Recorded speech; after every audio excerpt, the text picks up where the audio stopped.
pagi Mbak. Selamat pagi. Perkenalkan, saya Kesyana Fatilova, mahasiswa Universitas Muhammadiyah Semarang dari jurusan keperawatan.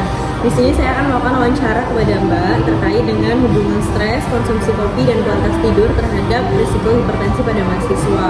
Sebelumnya boleh sebutkan nama dan usianya Mbak?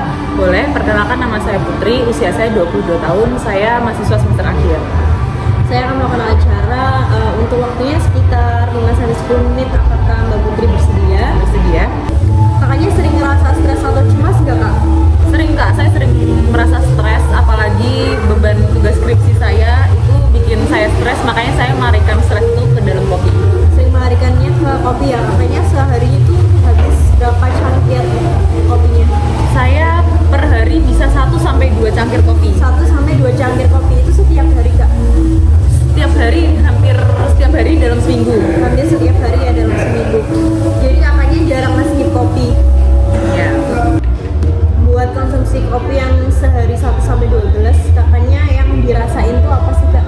Saya relax, cuman terkadang saya pusing dan asam lambung saya naik Kak. Sering atau terkadang aja? Terkadang saja. Terkadang saja, tapi dalam seminggu itu selalu merasakan pusing dan asam lambung nggak? Iya. Pusing itu waktu setelah minum kopi atau Setelah minum kopi kayak setelah bangun tidur atau sebelum tidur gitu.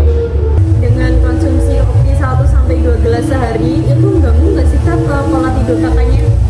Sangat berpengaruh